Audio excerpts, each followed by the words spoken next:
Well, thank you. Welcome.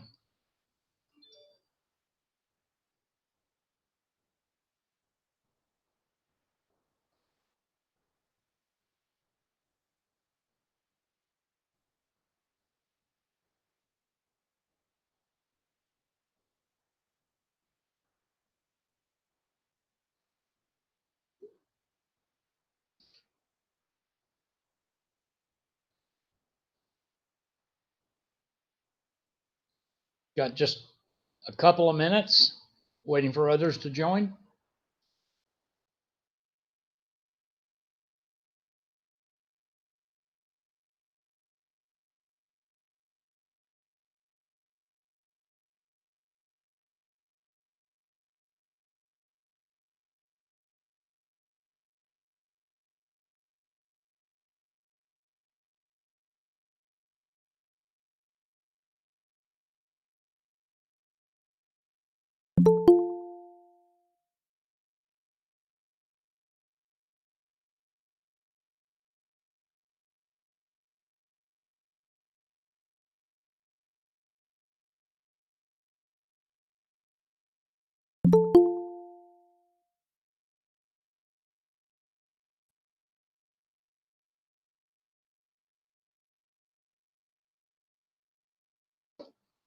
Hi, Sammy Cribbs. How are you?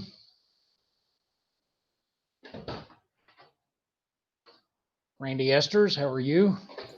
I'm old and decrepit. How are you? You said that, no one else did.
Okay, good afternoon, team. I've got 3 o'clock, and so we're going to begin.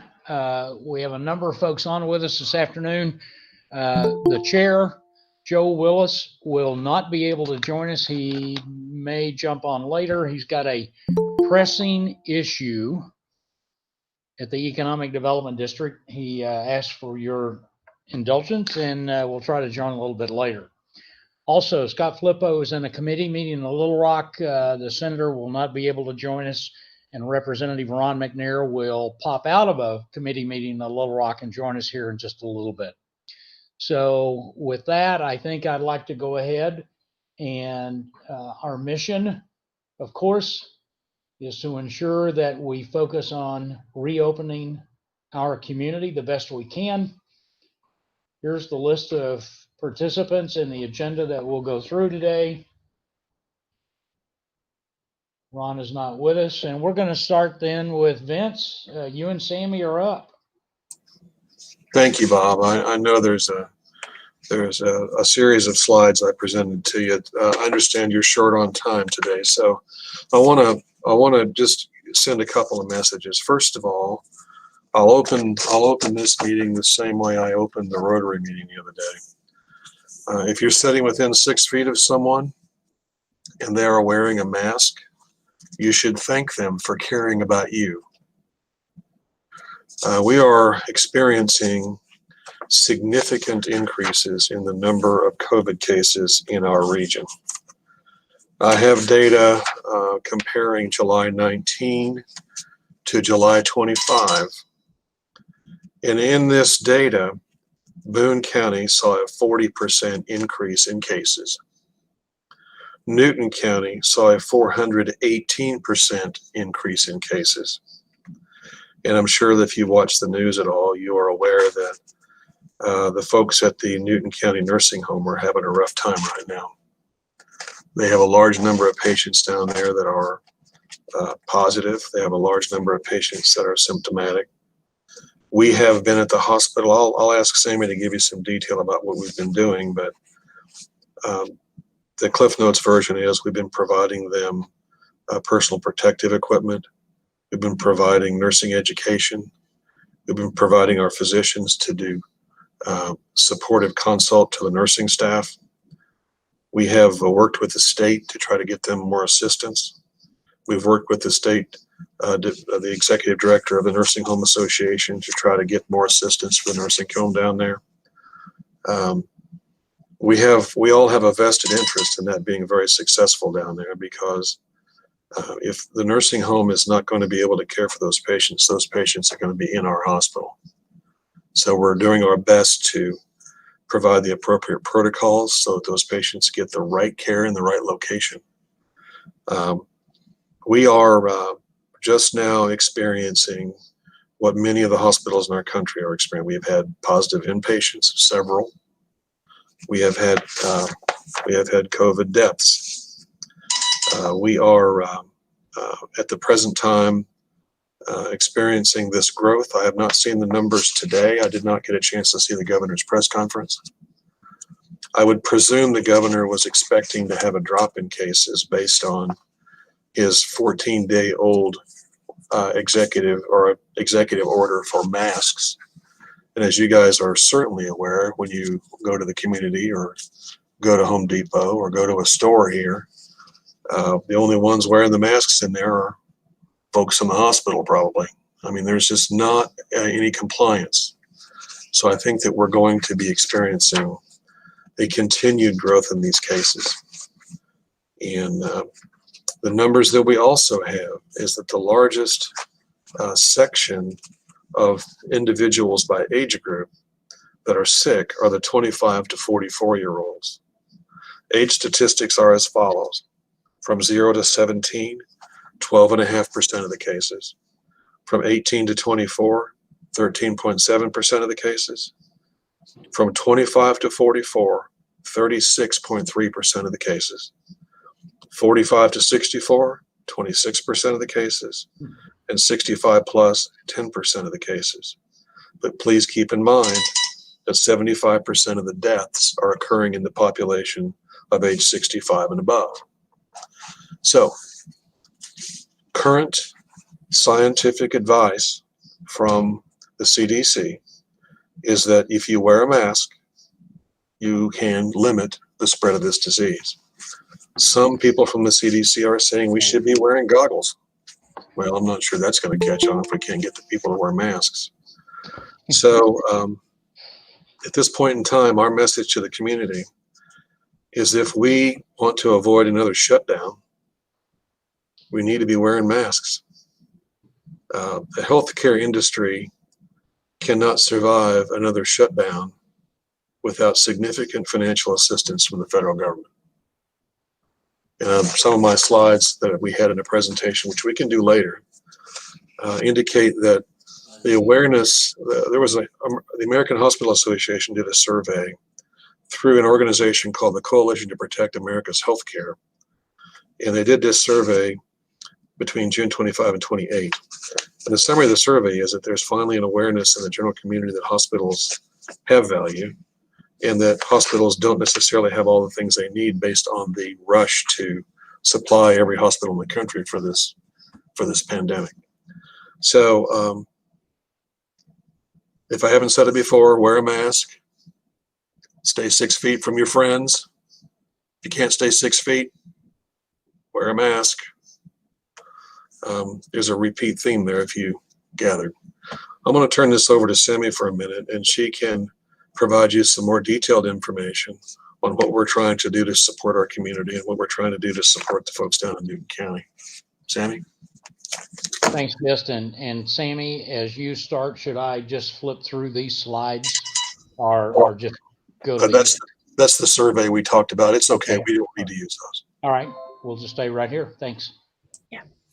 So I won't take everybody's time with going over numbers, except kind of to say what Vince said. The numbers are on the rise. We're continuing to see increase in cases. Severity of illness from what we're seeing in other parts of the nation is about 3 to 4 weeks after the onset of the increase in cases. So what we're predicting is a peak somewhere around mid-September, which is in alignment with what the model from the Arkansas Department of Health has predicted as well. As we continue to prepare for that, we continue to secure for personal protective equipment and work on our processes to keep everyone safe. I think that as Vince talked about a shutdown, the other component there is from an economic impact. Our businesses can't afford to shut down. And unfortunately, we have workforce that's getting sick. And so we're seeing more and more difficulty with managing that, deciding when to bring employees back to work, how we manage the quarantine process, and who needs to be quarantined for what period of time. And I can tell you, I have had a couple of businesses reach out with difficulty, and we've got some contacts with Arkansas Department of Health as far as getting people returned back to work and getting some clarity on how to manage that. There is some dexterity written in the CDC and also with the Arkansas Department of Health that allows some businesses to manage this depending on what the circumstance and the situation is. So we're also working with our group of physicians to do that as well, because wiping out an entire workforce is a huge detriment to most of our businesses, especially our small businesses. So as we continue to work through that, we are doing everything we can to support Newton County. As Vince mentioned, we have been in contact with Arkansas Department of Health, Arkansas Hospital Association, and then also the Office of Long-Term Care. And just to make sure that the nursing home has the resources that they need to continue to endure this. The CDC actually released a document on July 15th of 2020, and it was recommended care for infection prevention and control practices when caring for patients with suspected or confirmed COVID-19. And one of their recommendations is to keep these patients in their home setting as long as possible. And so if we remember, those nursing homes and long-term care facilities are these residents' homes. And so we've done everything we can to try to support them to be able to care for these residents, and then also to take care of their staff, because the staff is wearing thin, as I'm sure we can all imagine. So we have provided all of the support that we can, and we'll continue to do that. We're also making sure that we don't have any other looming issues as far as not enough PPE, not enough supplies, those kind of things that could reach up and bite us in the foot. So hopefully we're down a path. They've got the resources they need. We're providing the community support, and we'll see that that comes out well. I don't mind to answer specific questions on that, but I don't know that we need to spend a whole lot of time on it. As Vince mentioned, everybody needs to be wearing a mask. We really need to encourage that. And it's not necessarily to protect you, but it's to protect the others around you. And I think probably anytime we have a chance to spread that message through our community, it's helpful. Thanks, Sammy and Vince. And I want to encourage questions. And if you have one, go ahead.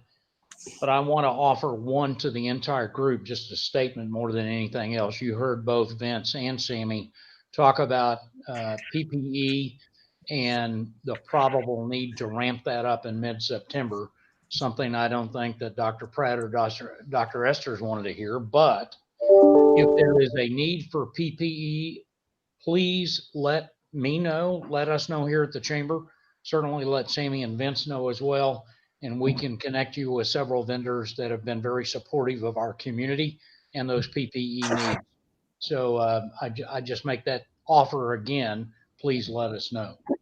Any questions for Sammy or Vince that are hard? Bob, one other thing that you guys may have heard, the state did make a mandate change on the requirement for testing, COVID-19 testing of preoperative patients. Right. And there is a provision in there now that it's no longer required, but it's recommended. And due to the risk of taking a patient to the operating room and they have COVID-19, the risk to the patient, it significantly increases their mortality rate, as well as the risk of exposing an entire OR crew and an already limited surgical staff. We have made the decision that we are going to continue to test those patients, and we'll probably continue to do that until we see a decline in the number of cases. Right. We are hearing that across the state that people are getting positive test results in the mail and they've never been tested. Right. We are not sending letters in the mail to notify patients that they are positive. So if you are hearing that, you're welcome to direct them to me, and I will be happy to work through that with them and get them connected to somebody at the state health department so we can address that. That should not be coming from anything that says North Arkansas Regional Medical Center. And if it is, we definitely need to know that, because we don't want that misinformation out there in the community. Right. Just one more thing to clarify or to expand on Sammy's statement. These letters that their people are getting, it's just another ploy to get their personal information. Right. Right. I think you're absolutely right. I know that the governor mentioned that today. He mentioned it last week. And then yesterday, of course, in his 1:30 conference, he gave the prime example that he, in fact, with regard to workers' compensation, had been scammed personally through his personal email. And they wanted all of his personal information to file an additional workers' comp claim for him, or unemployment claim, I'm sorry. So it's happening. And I think we just need to get the word out, certainly for those who have a number of folks with them in their business, in their community, and in their contacts. Don't answer emails or letters requesting personal information for anything to do with COVID-19. I think it's a great comment, and we appreciate that. Let me jump here to the slides to Joan Bell for our small business team. Joan? Yes, I'm here. Let me pull up a few things. And of course, we actually have had a lot of discussions this week, in the last couple of weeks anyway, on small businesses. So I tried to write down some comments that I'd either received by mail or on the phone. And I'm just telling, like all of us are here, we're just communicating for our small groups that we're trying to bring to the table. It doesn't necessarily mean this is what we want to see. It doesn't mean any of that. It just means this is what we're seeing. So I'll kind of preface this with that. So we have everything from certain segments of the group that are so busy they can't keep up. We have others, for example, the salon business, they're still about 65% back. My understanding is there are some salons that are extremely busy, and they couldn't do really any more with their staff. Others are getting slowly back. I mean, you can imagine with the lack of vacations and and maybe extra money in people's pockets that they don't have right now. They're not doing as many nails and pedicures and all of that fun stuff. So I think the salons are kind of concerned that they'll never get back to 100%, at least in the near future, but that's kind of what's on their horizon and what they're saying. When you're talking about service offices, and I kind of put myself in that lump sum, kind of offices where people come and go. It's not necessarily they required to come in, but they do. And then as well as the retail responses that I had, a lot of places staff is wearing masks, but the customers that come in, they come in without wearing them. They will, even if there's a note on the door that says they're required. I've had several people state that people come to the door, read it, and leave. When you're a retail store, if they've already gone to the trouble of coming to your location, you hate to see them walk away. Some people have even stated that if they have to wear masks inside, they'll just work, they'll go somewhere else. So I know that's not what everyone wants to hear, but that is from a small business perspective. Those are things that I'm hearing that I wanted to communicate to the group. I did have a couple of retail stores indicate that their in-store traffic for July had doubled over the previous month. So I think that's a really good sign. I think people are coming back out again to maybe shop for, now that school is maybe in session again, or maybe they're going back to work. They're wanting to, the wardrobes and those things, they're kind of updating those. So that was very welcomed. Since the first half of the year, it's been mainly online, but the online traffic has continued to increase. So everyone, I think, is just preparing for more online shopping. The goal here is to make it online locally and not online Amazon. So that's what everyone is really trying to do for the next fall and then the holiday season. So there are a couple of lobbies that are still closed, and the goal there, just talking and kind of saying, well, they're kind of watching things, but they really hope that they can open their lobbies again soon and feel comfortable to do that. But they're going to do that slowly and then limit the number of people in their stores. Those are probably your more, I would say, very conservative places where maybe people that are more ill, like pharmacies or things where they cater to more people maybe who are elderly and those types of things that come in that are more at risk. So that's kind of the chatter that's going on, I'll say, as far as the small business community. I think everyone is good on all of their, like here I have masks for people that don't have them if they wish to have one. I've got hand sanitizer. I think that's everybody. I think everybody is really good on that, and they know where their vendors are to get those supplies if they need them.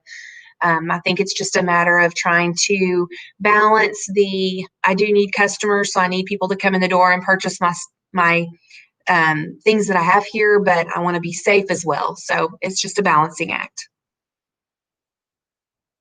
Good. Thanks, Joan. Any questions for Joan and the Main Street small business community?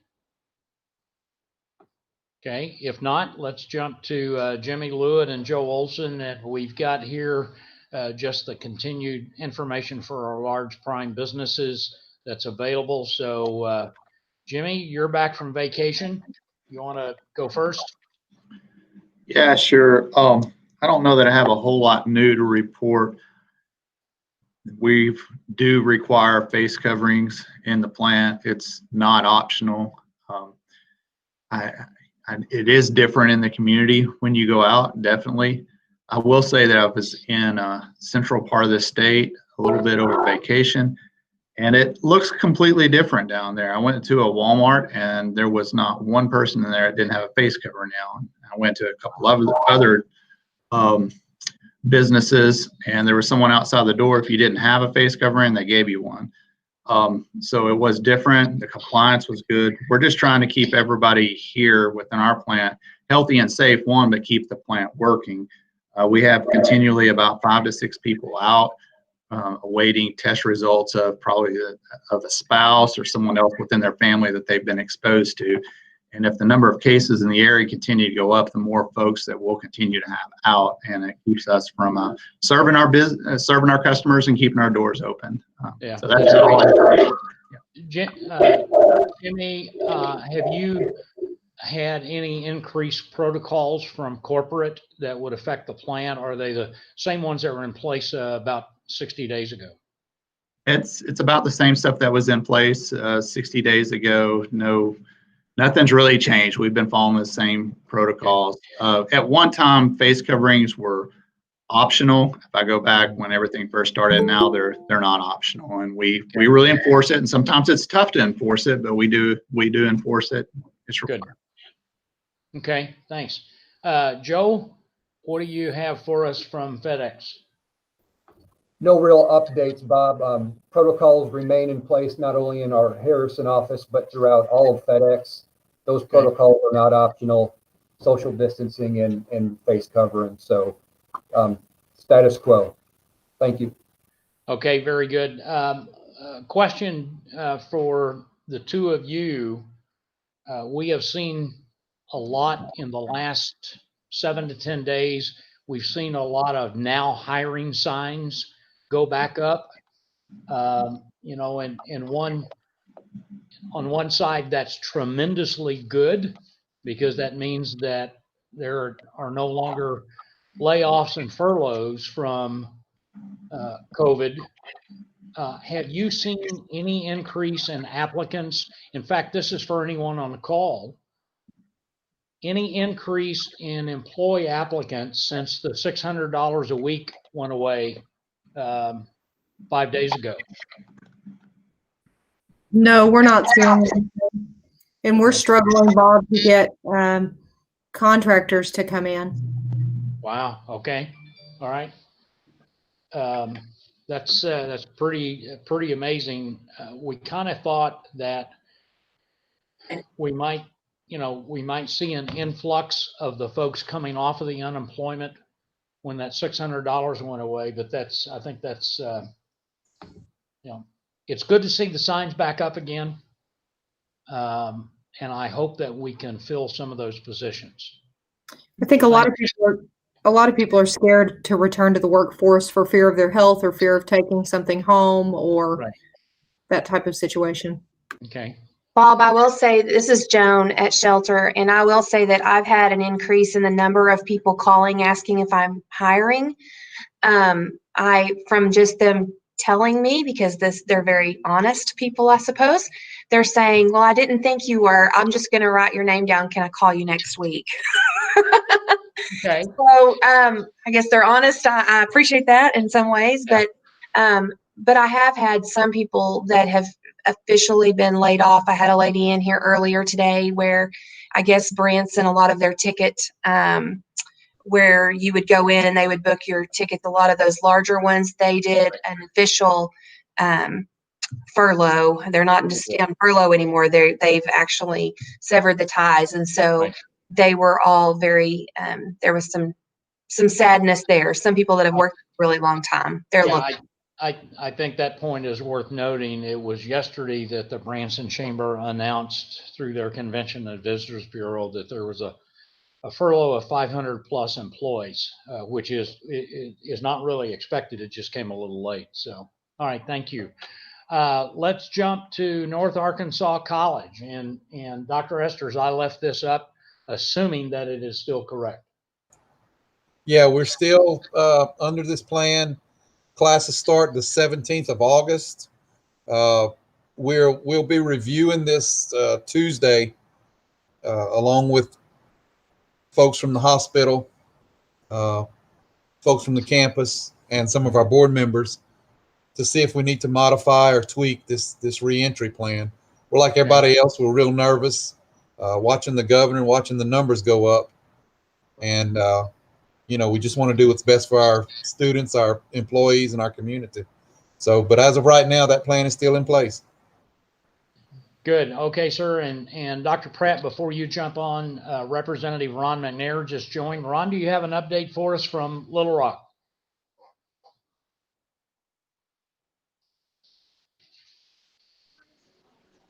Okay. Well, of course, I just got on the conversation. I didn't even get a chance to listen to the governor's report today either, but not too much down here that's changed. I was here actually today on the Highway Commission discussing the consultants on the Department of Transportation, which we have to, give a report at the end of November on efficiency. So that's what I was doing today. Of course, the numbers, everybody's concern, and I'm hearing a lot about the concerns on the testing. You know, I know you all hear the same stories I do, but the accuracy of them, and so that part's a little concerning. But like I said, I hadn't heard anybody else's conversation, but if there's anything that I can find out for anyone, I'll be glad to. Good. Thanks very much. Questions for Ron before he gets back to his meetings there today? All right. Thank you, sir, very much. I am convinced that there'll be some further conversation with you about testing and some of the governor's comments. So thank you. Okay. Appreciate it. Just let me know. Okay. Thank you, sir. All right. Dr. Pratt. Good afternoon. Hey, everybody. So we're off and running. We're getting closer to the 26th. That's our first day of school, Wednesday, the 26th. And we're excited. Our enrollment continues to grow as students register and get ready. So normally we're around 2,700 students, and right now we're sitting close to 2,750. So we've had a little bit of growth, and we're making adjustments for that. We are offering off-site and on-site education options for parents. So if they have concerns, they can choose either methodology. So we're good there. We feel really good about that. I do want to say update on our off-site option. We have 500 students registered for off-site at this time out of 2,750. So we've got a pretty good chunk of kids that are going to stay at home with mom and dad and do their education in a virtual sense. So again, that's our report. Our students all coming back on Wednesday, the 26th, to be willing to take any questions you might have. Hey, sir, when is your next community update to parents? It'll be August. Is it next week? It's August 13th, I believe. Okay. Thursday the 13th. Yep. All right. And it'll be at 6:30. Okay, August 13th, 6:30. Thank you. Yep. Any questions for Dr. Pratt? Okay, let's go to see. Jeff Cantrell was not able to make it today. He's working with the other 15 school districts on their opening. Bill, let's hear your report, please. Okay, thank you.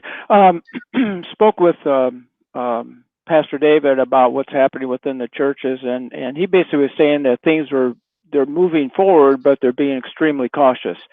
And he said to the point where even though phase 2, they can do more, they can supposedly open more, they aren't. They're taken very slowly. And I mean, my own church is the same way. We're being very cautious, asking people to make sure if they don't have a mask, we have a mask there for them to put on, all that. And so, you know, that's about all they can do. If they are looking at doing some programs outside, you know, to kind of help with that. But that's what's happening in the churches. As far as the nonprofits, right now, all I know about is what's happening with House of Hope and the impact to the eviction moratorium that's been released and the unemployment things is that our activity has grown quite a bit in just this week. The number of the amount of activity has grown 9.6% just in the past 3 days. And I think that's directly attributable to those 2 points. And as a matter of fact, I know I sat in on one intake where the lady said that she was, you know, August 1st showed up and the landlord was there with an eviction notice for her to get out. So that's happening. And the ESG grants, I mentioned it the last time. We have House of Hope and I think Ozark Opportunities, Harrison Housing, I believe they applied for it as well. We all got it, but now we're sitting back. We're still waiting for them to come back and say, well, and then here's how much you're going to get. So I keep checking emails to see about that. So congratulations, Bill, thank you. to the entities that received the grant.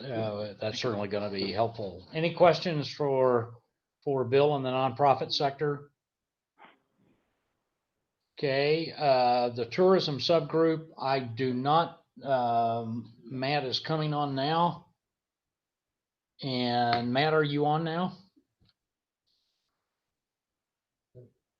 He's supposed to be, said he's coming on the call now.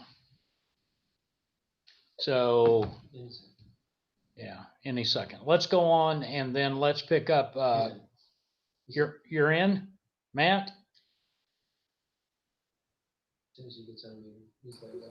Yeah, I say he just jumped on. There you are. Hey, You're on. I apologize for my tardiness. Too many things in one day. Let's see here. I don't have any big updates from my segment. We didn't meet. We haven't been. Our last meeting only had a few attendees. I will say that from our office point of view, right now, we did postpone the hot air balloon state championships. Multiple things came into account, but one thing that really hit it home, obviously we have COVID and we have to do social distancing and this and that. That's a given. And we were planning to do that. And then we had other partners that canceled with us. But the thing that really stuck the nail in the coffin was 2 weeks ago, there was an event in Fort Smith in which the organizing party did everything they said they would do with the health department, enforced everything they said they would. However, 5 ABC board members were in attendance throughout the event, and they all came back to say that there weren't enough volunteers or support staff to enforce the regulations as mandated by the state of Arkansas, and thus they face a fine from the state of Arkansas, and we were not prepared to pay a fine to host an event that was already going to lose money financially. So we postponed until April 2021. That's fair, Matt. We understand that. And in reference to that, any special events being planned throughout the state, I expect that the governor, and he even mentioned it in one of his conference or one of his addresses, he is going to make more stringent or more strict guidelines for that application. So if you have an event that you're planning, be prepared for that. And that's all I had, Bob, and I apologize to all for my tardiness. Not a problem, Matt. Thanks very much. I know we're going in different directions. So sorry about the Balloon Fest, but we know it's going to be better in the spring. Anyway, you'll be prepared to jump out of an airplane with a Rotary Club that day, I'm sure. Yeah, hopefully. And just so everybody knows on that, we are April 2021, but we're also going to do the 26th annual still in September. So we'll have two in 2021. Have two next year. Okay, good. All right. Okay. All right. Thanks, Bob. Okay, Gwen, Finance, you're up. Hello, everybody. Through Finance this week, some of the reports show PayPal reported 1.7 million new merchant accounts in the second quarter, which is triple what they usually do per quarter. A recent report found that 79% of businesses have made changes to their operations to accommodate their customers. With that, expanding the use of digital payments. 56% of those that use online tools say their business makes at least half of its sales digitally. And before you go any further, Gwen, my apologies. Your slides, excuse me, your slides did not get updated in here. My apologies. So guys, listen close. She's got some good info. That's all right. Also, some information was of the 300, well, on the S&P 500, 322 of the companies reported second quarter earnings, which was good, which was above analyst expectations. As far as lending, mortgages demand remains strong because of the historically low rate. Commercial and industrial loans, 25% of banks saw a stronger demand, while the rest saw less C&I loans. Personal loans, nearly 2/3 of banks reported falling demand for credit card loans on that, and also a fall in car loans, but a lot of that's due to the lack of inventory at the moment. Manufacturing sector grows in July. The ISM manufacturing index was 54.2 in July, which was up 1.6. And 13 of the 18 industries showed growth, while 3 reported contraction and 2 held steady. Also, more than 480 trade groups representing a broad range of industries sent a letter to Congress urging support for liability relief provisions called the Safe to Work Act. These provisions would protect healthcare workers, providers and facilities, businesses, nonprofits, and educational institutions from crippling litigation resulting from COVID. Also regarding what had been called the coin shortage is not actually a coin shortage. It is a circulation slowdown, saying that most of the coin is sitting dormant inside America's homes and wants you to get out there and use your coin or take it to a financial institution to be changed into on that. I think that's about all that I have on those items today. Okay, thanks, Gwen. And again, apologies to you and especially the rest of the team for not having the proper charts up here. Is there any update from any of your team on the call today about lobby openings for the banks? I know us personally don't plan to open until COVID is pretty well settled. Okay, you're doing drive-through at First National? Drive-through Okay. and appointment. We do have lobbies open by appointment. By appointment only. Okay. All right. Good. Good. All right. Any questions for the finance team? All right. Thank you. Let's go to the infrastructure subgroup. Jim Blackwell, you're on the call. Okay. Well, as far as us, it's kind of the business as usual. We're still not suspending services. Same with energy, I believe.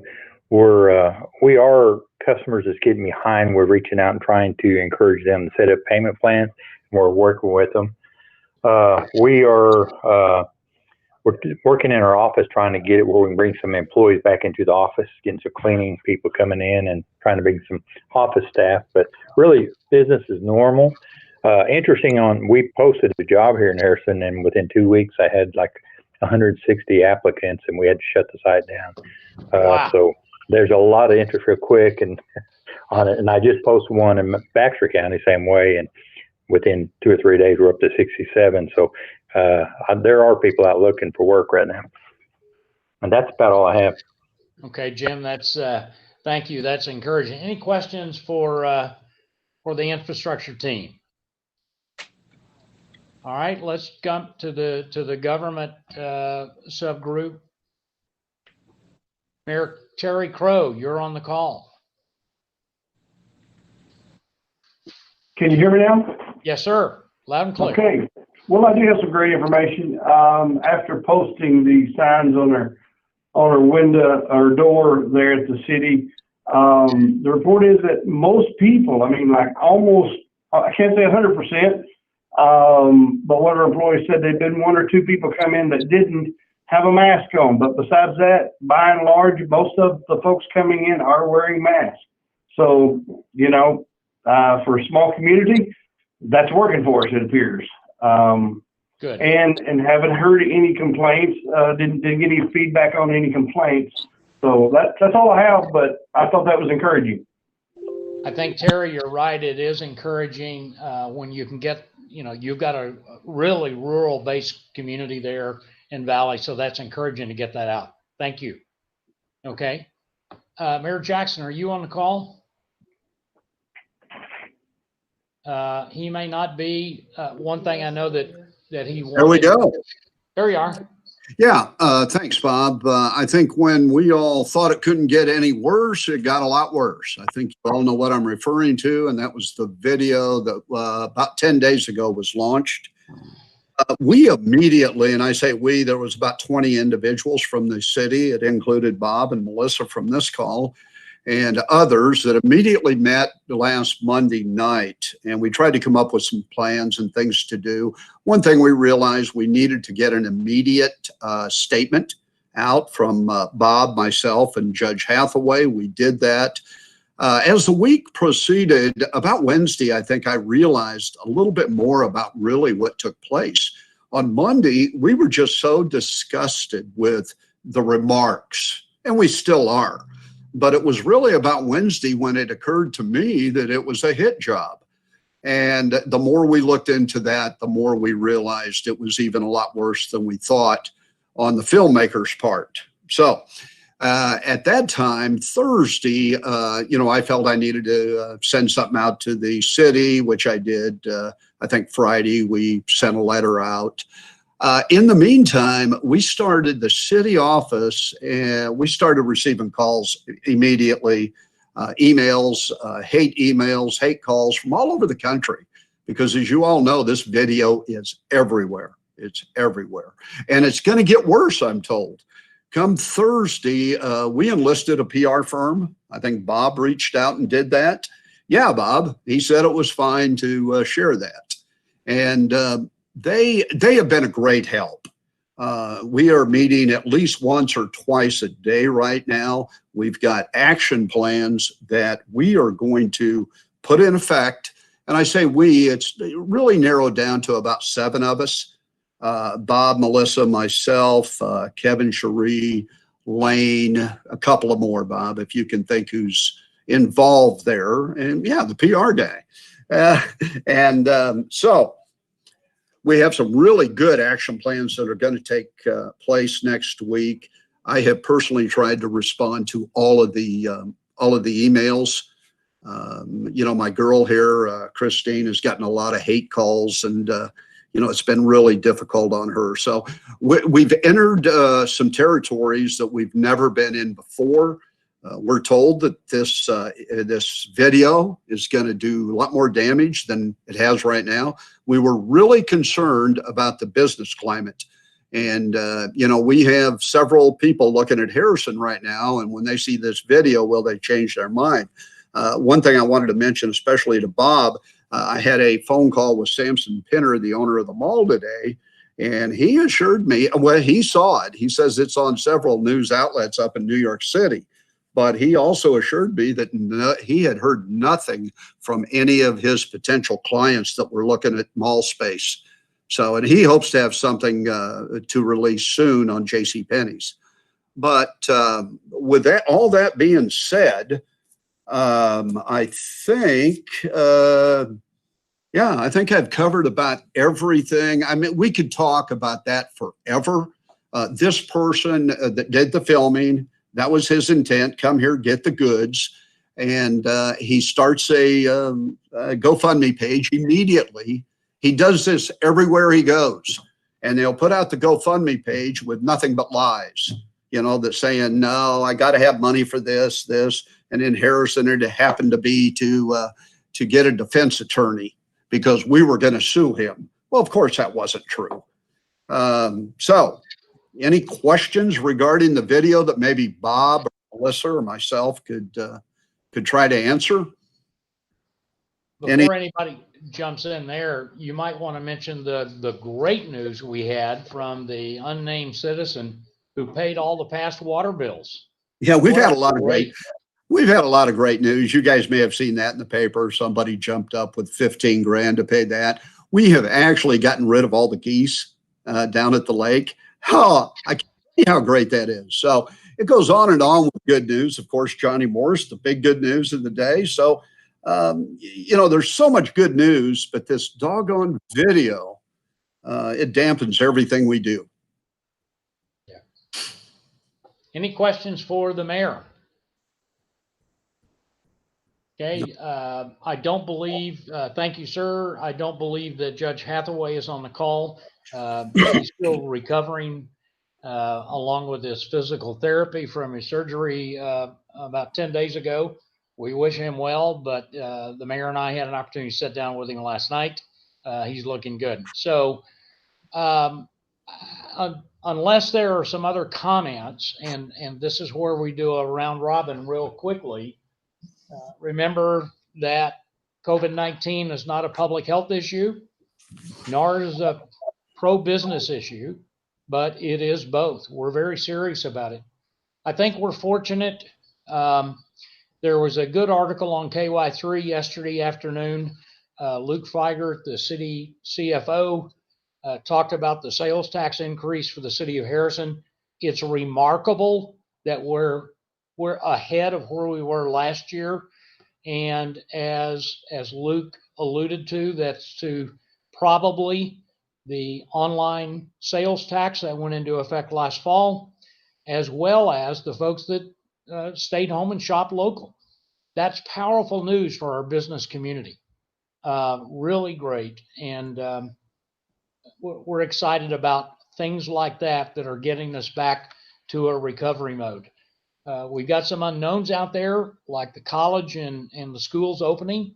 I say unknowns from the standpoint we don't know what's going to happen in the next 4 weeks or next 3 weeks before they do. So, last chance to go around the table for comments or questions. Open to Bob, yes. Bob, this is Vince. Just a shout out. We were involved in the preparation for our little event that took place last weekend out in Zinc. Right. And I think we owe our law enforcement folks, Tim Roberson and Chris Grady, a huge thank you, because they turned that into something that did not it just didn't turn into the mess that it could have. They did exactly what they needed to do. They kept everybody apart. We did not have an incident. And Tim and Chris did a great job with that. So I want to thank them personally for the things that we at the hospital did not have to do. That's great, Vince. And for those of you that may have watched it live streamed, I don't know if anybody here was down there in person, but you're right. The whole team that prepared for and was present during the event on Sunday afternoon, it was remarkable in the peaceful way it turned out. And we're all thankful for that. And I forgot one person, Bob. Yeah. I know Mark Laurie was out there too, doing his job with the fire department. Yes, he was. They were out there. That's right. Hey, Bob. Yes. Bob, I wanted to comment on what Vince just said. Chris Grady was hoping to get on the call today, and I got a feeling he still may chime in, and he wanted to comment on that. So thank you for that, Vince. And Chris, we don't usually come on till about 3:58. So I bet we'll find Chris jump in. If he does, let him speak about that event, would you please? Yeah, and Chris, if we see you jump in, you got it. But from a point that Jerry made, and I want to emphasize where the chamber's coming from. Certainly COVID-19, the focus of this task force is to look at reopening business in a safe, secure, healthy way. We've got to get our economy back.